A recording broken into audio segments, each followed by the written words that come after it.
Al-Hasan Ibnu Ali hafidh Rasulullah sallallahu alaihi wasallam radhiyallahu taala anhum jami'an. Al-Hasan itu ada satu cerita dalam satu riwayat yang membutuhkan validasi tapi maknanya tinggi. Beliau jalan di era fitnah besar. Jadi ada Al-Hasan, ada Al-Husain, kita mesti kenal ini. Insya Allah setelah peresmian pesantren, ini belum diresmikan. Jadi setelah peresmian, nanti saya buka beberapa sesi untuk umum supaya tahu isinya. Itu dari depan sampai belakang itu ada maknanya, ada narasinya. Nah, ruang tunggu kami itu di depan ada Al-Hasan dan Al-Husain. Di situ ada profilnya, ada biografinya, keterangannya dan sebagainya. Jadi begitu Anda scan muncul penjelasannya. Kalau Anda ingin belajar tentang Quran, ketawadhuan, sifat-sifat keilmuan, Al-Hasan. Tapi kalau Anda ingin tahu tentang kekuatan fisik, paras yang elok, tampannya, karismanya, Al-Husain. Itu gambaran dari dua sifat Nabi SAW. Al-Hasan ini saat dewasa jalan dengan putra beliau dalam satu riwayat di era fitnah besar, dicaci oleh orang, era fitnah yang sangat luar biasa, A, B, C, D dan seterusnya. Beliau diam. Perhatikan, anaknya berkata, ya abati lima lam tarud. Pak, kenapa bapak enggak balas? Maksud balas tuh begini, klarifikasi aja bahwa itu kan enggak benar gitu. Perhatikan, apa jawab ayahnya? Wa ma adri kaifa arud. Bapak tuh enggak tahu gimana cara balasnya. Untuk mencari kalimat yang mengklarifikasi tuduhan orang, untuk mencari kata-kata saja supaya mengklarifikasi, itu masih berpikir jangan-jangan nanti dia tersinggung dengan kata-kata ini. Itu nyari kosakata yang pas gak ketemu, saking baiknya orangnya ya. Jadi ada orang yang saat marah mau balas dengan kata-kata kotor lagi, dia nggak bisa tuh, wal kadhiminal ghaidha. Dia nahan dirinya, bukan hanya nahan, nyari kata-kata itu nggak sanggup karena nggak punya pulsanya. Dia nggak punya pulsa kata-kata yang kotor ya. Dia nggak punya kosakata kebun binatang, nggak punya kosakata ya pasaran, karena nggak terbiasa. Jadi ketika mau mencela pun itu susah gitu, karena nggak ada pulsanya, nggak ada kosakatanya. Nah, kalau sudah sampai ke titik itu sehingga sulit menemukan yang salah, maka Anda akan mudah menjadi pribadi yang soleh. Gak cukup dengan amin tuh, ya latihan dulu misalnya. Inilah Rajab. Ya. Karena itu limadza summiya Rajabu Rajaban li'annahu yatarajjab khaira baina Sya'ban wa Ramadan. Kenapa disebut dengan Rajab? Karena Rajab ini bulan agung, menyiapkan bekal-bekal yang baik sebelum masuk Sya'ban dan diamalkan saat Ramadan. Jadi dari sekarang kita mulai siapkan, terbiasakan yang haram kita tinggalkan. Supaya apa? Ramadannya full bisa menjadi saleh. Anda nggak mungkin bisa baca Quran kalau yang haram masih ada dalam diri. Nggak mungkin. Ada seseorang mengadu pada seorang syekh, saya sulit baca Quran. Sulit sekali. Udah gini, nggak usah baca dulu kata syekhnya, ambil mushaf Anda yang paling besar yang ada di rumah Anda. Setelah itu, masuk ke ruang tengah Anda yang luas, simpan mushaf depan Anda. Lalu tatap mushaf itu dan katakan, ya Allah, dosa apa aku sampai hari ini untuk baca saja belum mampu. Menangis orang ini, tobat dia. Ketika tobat dia mengalir, barulah kemudian dia punya kemampuan untuk berinteraksi dengan Quran. Karena yang kotor keluar dulu, yang baik baru muncul. Ja'al haqqu wa zahaqal batil. Ketika yang baik itu masuk, yang batil itu keluar. Maka kalau ingin menikmati Ramadan, jadi menikmati itu, Masya Allah gitu, enak. Di puasa itu bukan cuma tahan lapar, haus, nunggu buka, baru masuk udah ngitung kapan selesai, kapan Idul Fitri, baru sahur udah lihat kapan buka, ya kan? Jadwal imsak itu dibuatnya jadwal buka, ya kan? 1, 2, 3. Kita nikmati setiap malamnya, ngajinya, Qurannya, berlomba, kapan bisa khatam, berapa kali bisa baca, menikmati tarawehnya. Bukan mencari mana masjid yang paling gampang bacanya, yang paling pendek bacaannya, atau yang biasanya baca pembuka ayat saja, Nun, Allahu Akbar, Yasin, Allahu Akbar. Kurang nikmat. Kurang nikmat. Sahabat tuh banyak menangis sebelum Ramadan berakhir dan minta, ya Allah, mengapa nggak setiap waktu Ramadan, setiap waktu Ramadan, tiap hari ada maghfirah, berdoa dikabulkan, dosa digugurkan. Ya akhi, kapan dapat yang seperti itu lagi? Gak mudah. Pertanyaannya, sampai nggak ke Ramadan itu? Kalaupun nggak sampai, minimal ada persiapan dari sekarang. Karena itu ada doa dari ulama. Doa apa di antara doanya? Allahumma barik lana fi Rajab wa Sya'ban wa balighna Ramadan. Ya Allah, berkahi kami. Apa itu berkah? Berkah itu ziyadatul khair wastimrarihi, bertambahnya nilai kebaikan dan konsisten. Ya Allah, bimbing kami di bulan Rajab ini supaya mampu mengoreksi diri, jadi pribadi yang lebih baik dan konsisten kebaikan itu dibawa bekal sampai ke Ramadan. Itu maksudnya. Jelas? Baik ya? Dzalika dinul qayyim. Maka itulah cara beragama yang benar. Beragama yang benar itu bukan hanya ma'ruf, yang mungkarnya tinggalkan. Keseimbangan dalam hidup, dunia maksimalkan, akhirat kita kejar dengan baik, seimbang ya. Itulah ajaran agama yang lurus. Dzalika dinul qayyim, cara beragama yang benar. Cara beragama yang benar, lisan berkata yang baik, telinga mendengar yang baik, bersama-sama menuju kebaikan, yang salah ditinggalkan, latihan meninggalkan yang salah seperti kita latihan mengerjakan yang soleh. Nah, bagaimana caranya? Fala tazlimu fihinna anfusakum. Ini untuk Rajab. Fala tazlimu. Fa-nya itu langsung pakai ataf yang cepat. Kalau jeda sedikit pakai wawu, jeda panjang pakai thumma. Di sini pakai fa. Fala, kalau engkau sudah tahu maka cepat. Nah, itu.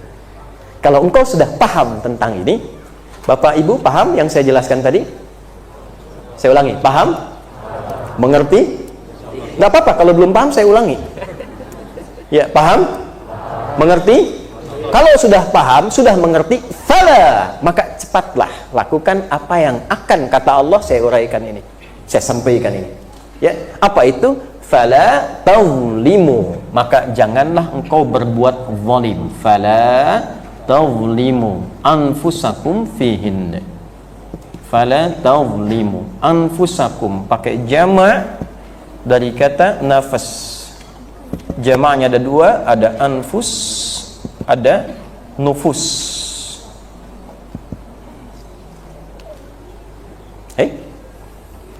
Ada jamak lil qillah, ada jamak lil kathrah.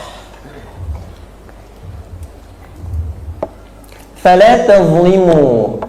Bila engkau sudah memahami tentang cara beragama yang benar, maka segeralah amalkan di amalan bulan Hurum ini. Yang 4, Dzulqa'dah, Dzulhijjah, Al-Muharram, Rajab. Sekarang kita di Rajab. Ya. Bagaimana cara mengamalkan nilai di Rajab itu? La tazlimu, jangan berbuat zalim. Apa itu zalim? Ya, az-zulmu, orangnya zalim. Perbuatannya zulmun sifatnya. Apa itu zalim?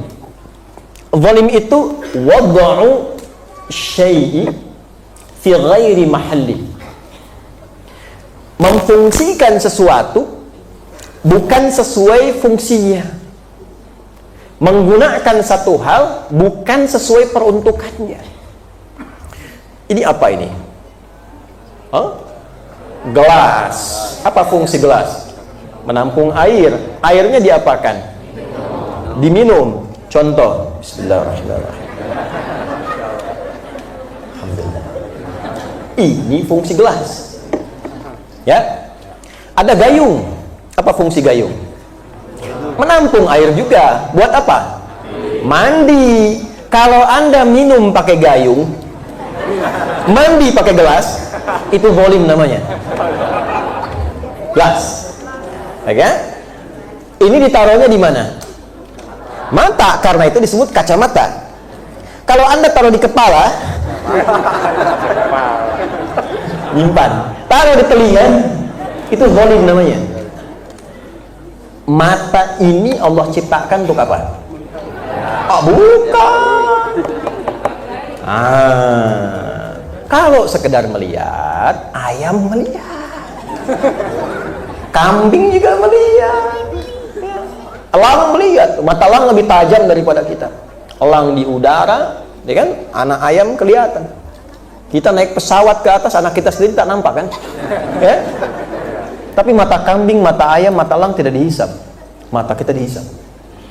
Karena itu ketika Allah melekatkan mata pada nafas diri kita, anfus, Maka bersamaan dengan mata dicipta itu fungsinya dilekatkan. Qul lil mu'minina, katakan pada pria-pria yang merasa punya iman, yang beriman. Urutan iman pertama kan kepada Allah. Ya, kalau mau dalam begini, katakan pada pria yang beriman kepada aku, kata Allah. Yang dengan imannya dia sadar akan dihisab. Yaghuddu min absarihim, gunakan matanya untuk melihat yang baik saja. Palingkan dari yang tidak baik. Anda bertanya, bagaimana caranya ya Allah melihat yang baik saja? Palingkan dari yang tak baik. Jadi kalau kita sudah bisa berlatih menggunakan mata, memalingkan dari yang salah, maka mata ini akan selalu melihat yang soleh. Itu latihannya bulan Rajab. Era-era sekarang banyak latihan meninggalkan haram ini. Hati-hati, nanti Nabi pernah mengingatkan akan ada masanya yang haram lebih dominan dibandingkan yang halal. Maka saat itulah meninggalkan yang mungkar, kan ma'ruf dan mungkar kan? Meninggalkan yang mungkar menjadi tinggi nilainya di hadapan Allah. Ada kalanya demikian. Ya, saya mau tanya begini, Anda dibandingkan dengan mengerjakan sholat, banyak mana dengan melihat handphone? Oh, kan? Dulu selesai sholat, orang zikir, sekarang selesai sholat cek WA. Ada kan? Ibu banyak mana lihat YouTube atau tahajud? YouTube. Ya kan? Pak ya? Bapak banyak mana lihat status istri sendiri atau status istri orang? Oh. Yang dibuka kajian, yang keluar iklan. Nah, iklannya itu ma'ruf atau mungkar? Oh, jawab sendiri itu mungkar. Kenceng jawab gitu. Ya kan? Yang diem tahu. Ada kan? Ah. Saya pernah ditanya, Ustadz, kenapa channelnya Ustadz kok iklannya begitu? Iklan itu sesuai algoritma penggunanya. Oh, kalau biasa buka yang mungkar, keluar mungkar. Gitu ya. Hati-hati. Nah, maka dari itu apa yang dilakukan? Latihan. Hari ini saya mata dulu. Begitu ada yang tak baik, palingkan. Palingkan. Latihan, Pak. Kita bagi aja 4 dulu, gak usah jauh-jauh. Yang paling banyak digunakan apa itu? 4 pokok anggota wudhu. Rukun yang pokok tuh, yang pokok yang dibasuh. Kan ada 4, ya kan? 1, wajah. Yang kedua, tangan sampai siku. Yang ketiga, kepala, bukan rambut. Ingat, saya ulangi, kepala bukan rambut. Saya ulangi, yang ketiga, kepala bukan rambut. Wamsahu biru'usikum. Kepalamu, usap kepalamu bukan rambutmu. Itulah keadilan Allah. Orang yang punya kepala pasti punya rambut atau juga tidak punya rambut. Yang penting punya kepala. Setiap yang punya rambut pasti punya kepala, tapi tidak setiap yang punya kepala punya rambut. Betul ya? Betul kan? Makanya Allah Maha tahu, wamsahu biru'usikum, kepalamu bukan rambutmu, dan pakai ba di situ. Ba itu fungsinya 14. Ya, ada ilsaq, musahabah, ghayah, ya. Banyak sekali, 14. Di situ nanti ada al-istighraq, at-tab'id ma'a tahdid wa at-tab'id min duni tahdid. Kepala usap. Dan hebatnya bukan ghasala tapi masaha. Kalau ghasala ambil airnya lalu ke wajah langsung. Tapi kalau masaha ambil percikan begini baru usapkan. Istighraq itu dari depan sampai belakang begini. Tab'ir sebagian ma'at tahdid dengan batasan, misal sampai ubun-ubun di sini. At-tab'ir min duni tahdid. Ya. Yang penting kepala, tapi nggak ada batasnya, bisa di sini dan seterusnya. Maksudnya apa? Ibu pakai kerudung. Ketika berwudu, misalnya di tempat yang terbuka, dah harus ibu lepas kerudungnya.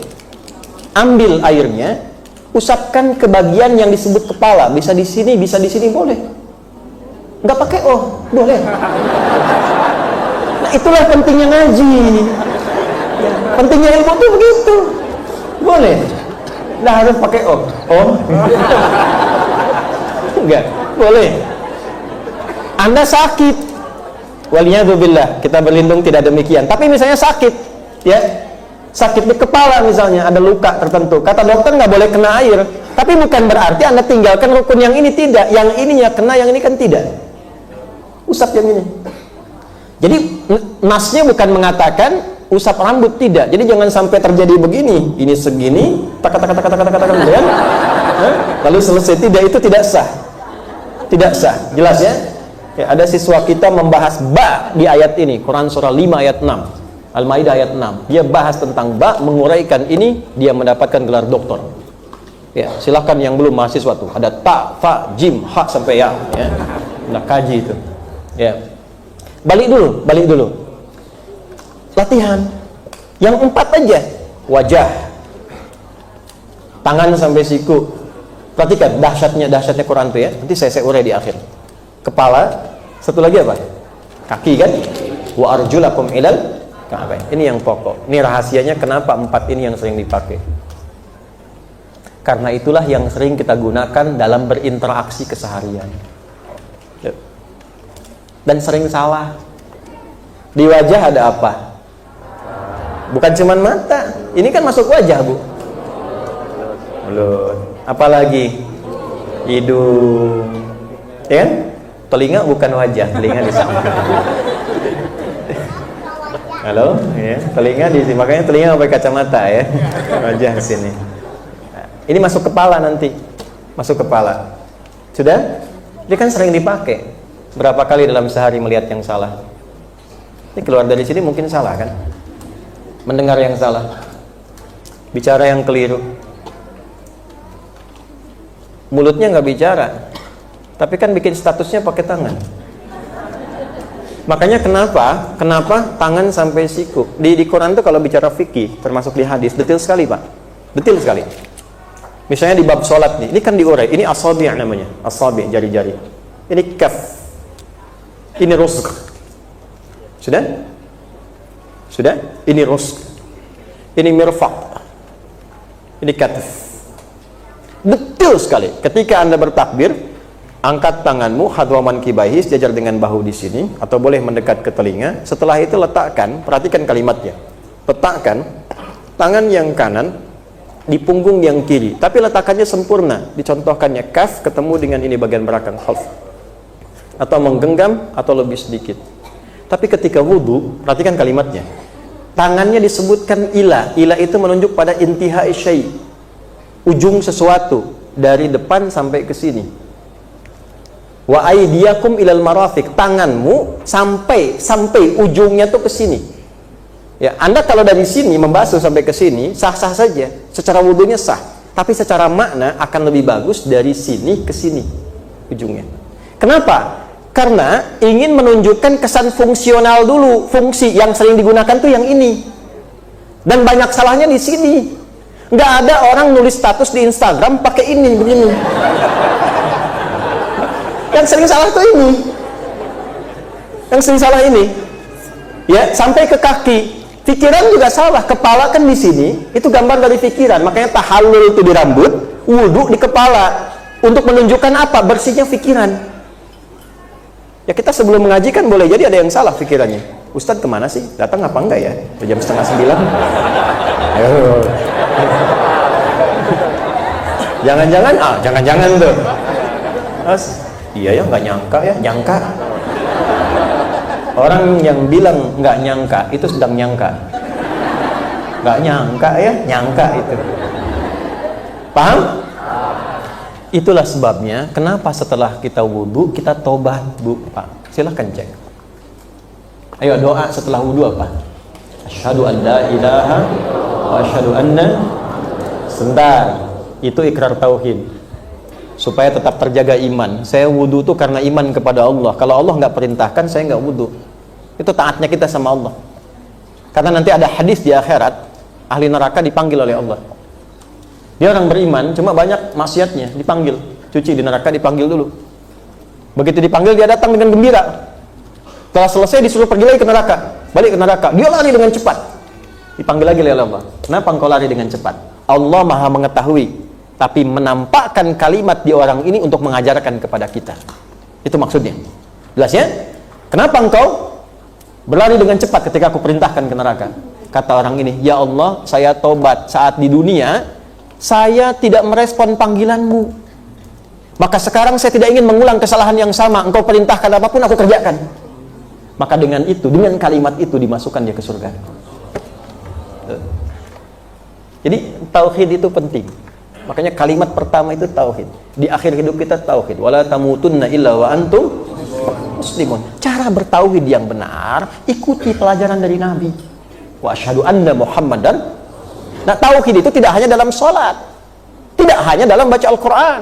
Dalam akhlak itu ada tauhid, dalam lisan ada tauhid. Mana pembuktian tauhid Anda? Anda mengatakan beriman, ayat tentang lisan dibuka dengan iman, ayat tentang mata dibuka dengan iman, sampai ke ujung kaki. Jadi kita itu menatap dengan tauhid, menatap dengan lisan. Anda mengatakan la ilaha illallah, ikut Nabi, tapi lisannya tidak seperti yang Nabi contohkan. Tidak ada tauhid dalam lisannya. Ya, minim tauhid di matanya. Maka setelah kita bersyahadat, kita mengatakan Allahumma ja'alni minat tawwabin waj'alni minal mutatahhirin waj'alni min ibadikas salihin. Coba terjemahkan. Ini problemnya karena apa yang dibaca jarang sekali dipahami maknanya, sehingga tidak terasa sampai ke jiwa. Apa yang dilihat tidak sampai ke hati. Dari mata turun ke, nah turunnya itu pakai mata. Lihat Quran langsung tersentuh jiwa. Lihat orang ke masjid langsung ada getaran. Itu dari mata turun ke hati itu begitu. Ya. Nah, ketika kita katakan ya Allah, Allahumma ja'alni minat tawabin. Ya Allah, mohon jadikan aku termasuk orang tobat. Baru wudu kok doanya selesai tobat. Baca hadis Muslimnya. Saat Anda membasuh di bagian wudu, maka dengan jatuhnya air itu jatuhlah hal-hal yang salah pada anggota tubuh Anda. Makanya disebutnya taharah dalam Al-Quran. Taharah di Al-Maidah ayat yang ke-6 itu. Ya, Allah tidak ingin membuat engkau susah dengan wudu, tapi ingin memberikan engkau keadaan yang suci. Membersihkan dalam diri kita. Makanya disebut wudu, akarnya disebut dengan kata wudu, dibersihkan. Keluar, yang kotor keluar, yang kotor keluar. Bima'na al-husnu, bima'na ad-daw. Ada cahaya yang mengalir karena bekas wudunya. Jadi begitu kita basuh wajah, harusnya begini. Yang kotor fisik itu jatuh, kotoran yang maknawi pun jatuh. Jadi yang kotor di mata fungsinya hilang, yang kotor di mulut hilang. Makanya sambil ditaubati ini, tangan pun begitu. Itu hadis Muslim, saudara. Itu hadis Muslim. Ulama mengajarkan pada kita, dipandu kita, bagaimana supaya membasuh wajah ini hilang kotorannya, hilang dosanya, sampai seluruhnya. Baru setelah itu kita bertobat dengan doa. Itu maknanya dalam sekali. Makanya ada yang dibangkitkan di hari kiamat, ghurral muhajjalin, memancar cahaya min atharil wudu, dari bekas wudunya. Ada yang menafsirkan karena sering wudunya, ada yang menafsirkan karena sering wudu terjaga dari perbuatan salah, muncul kebaikan di tubuhnya. Kebaikan itulah yang memancarkan cahaya di hari kiamat. Makanya pernah saya katakan wudu itu punya akar yang sama dengan dau, dan saya spesialisasinya di situ. 2016 saya sampaikan itu. Hasilnya saya kena tahdzir. Gitu kan? Wah, ini Ustadz gak paham bahasa Arab katanya. Padahal jurusan kita bahasa Arab. Gitu kan? Dulu, tapi saya tidak membawa apapun di hati saya. Saya hanya contohkan saja. Ada hal-hal yang harus kita kembangkan pada yang lebih baik. Ya, didoakan ustadz-ustadz itu dilembutkan hatinya, diikhlaskan. Ya, kalau ustadznya bertengkar kan nggak baik, gimana muridnya? Kan? Jangan bawa apapun dalam hati kita kecuali kebaikan, supaya nggak berat saat dihisab di hari kiamat. Cukup musuhnya setan saja. Jelas ya? Kalau Anda simak mungkin nanti kapan-kapan bisa diuraikan. Begini, ini saya lihat ada konstruksi ilmiah yang keliru saat ini. Yang keliru. Bapak Ibu sekalian, Quran itu bahasanya bahasa apa? Ya.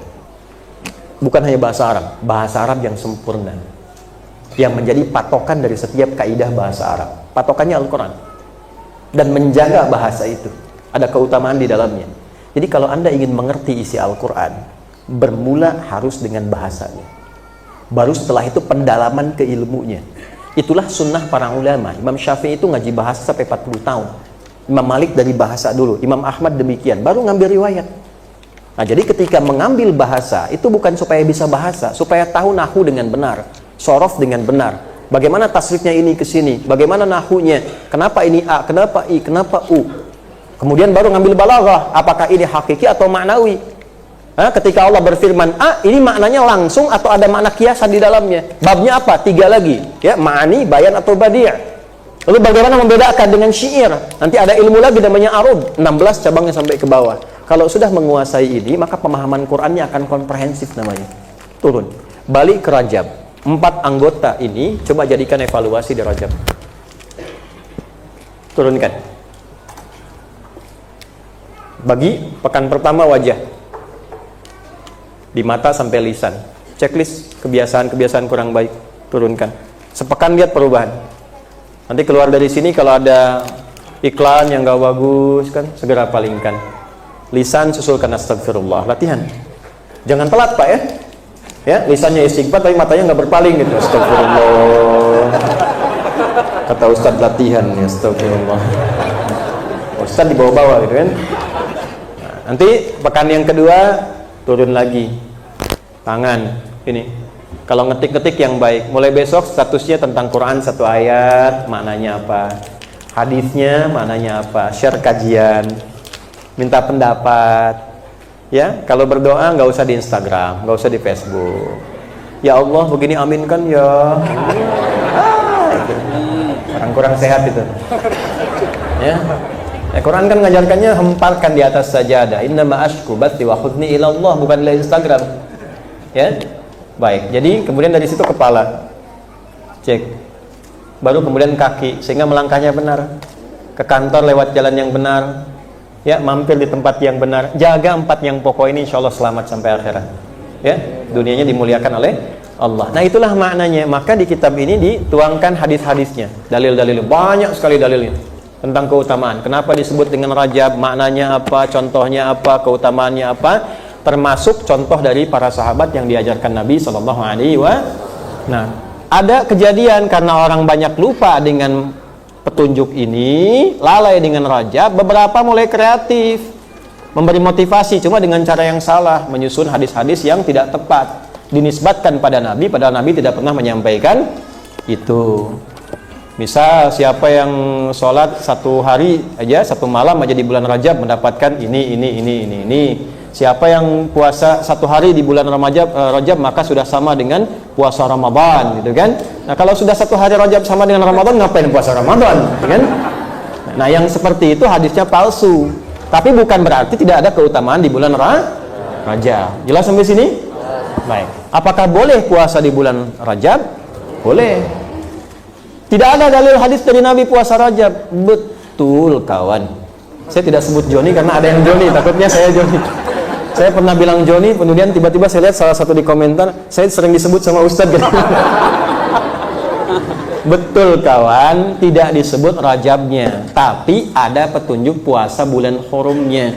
Yang sangat dicintai Nabi di luar Ramadan adalah puasa di bulan-bulan hurum. Rajab masuk bulan hurum. Kenapa puasa isyaratnya? Karena puasa satu-satunya amalan yang saat dikerjakan meningkatkan yang ma'ruf, mencegah yang mungkar secara otomatis. Jadi kalau Anda rajin puasa, itu pasti insya Allah terbentuk menjadi pribadi yang tidak senang maksiat.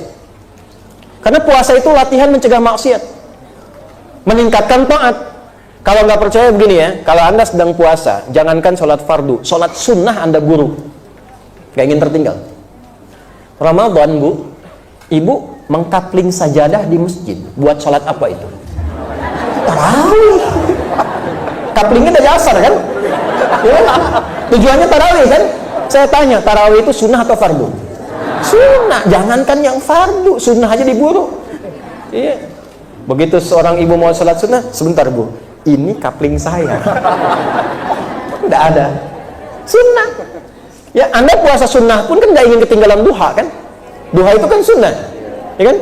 Saat puasa, perhatikan, jangankan yang nampak, yang tak nampak pun dicari. Ya, ada yang minta kasih, tapi saat puasa, yatim di sini berapa orang ya? Fakir di sini berapa orang ya? Itu yang tak nampak pun dicari. Kalau tidak puasa, yang minta depan belum tentu diberi. Pak, tolong Pak, kemarin kan udah. Ya? Itulah dasarnya puasa. Saat yang bersamaan orang enggan berbuat maksiat, minimal awal latihannya karena takut batal puasa. Ya, setelah itu terbiasa. Makanya koruptor itu libur dulu korupsi itu kalau puasa. Ya, itu pemarah Pak, pemarah itu bisa tahan amarah minimal sampai buka. Dulu pernah ada dapat kisah itu, suami istri jalan Bu, kisah itu. Suami itu pemarah luar biasa, marah, ada apa-apa cepat marah itu. Sedang puasa, buka jam 6 kurang seperempat, dia lewat depan tetangga, diprovokasi sama tetangganya. Itu suaminya diem aja. Istrinya bingung, dia tanya, "Pak, tumben nggak marah?" Kata suaminya, "Ntar habis maghrib." Ntar habis maghrib. Tapi habis maghrib dia tahan, sayang hilang pahala. Nah, itu latihan. Itulah sebabnya kalau ada yang mengatakan, apakah boleh puasa di bulan Rajab? Boleh. Silahkan. Dengan niat apa? Memperbaiki diri. Oke? Digolongkan pada bulan Hurum, menyiapkan diri untuk Sya'ban. Nanti Sya'ban lebih banyak lagi. Jangan kebalik. Rajab diperbanyak, Sya'ban nggak puasa. Nah, itu secara konseptual kurang tepat. Naik. Justru yang banyak puasa Nabi itu sunnah di Sya'ban. Rajab puasa supaya adaptasi dulu. Sehari, 2 hari, Sya'ban makin banyak. Supaya apa? Supaya lebih kuat tubuhnya. Ramadan sempurna 30 hari. Atau 29 hari sesuai dengan jumlahnya. Jelas sampai saat ini?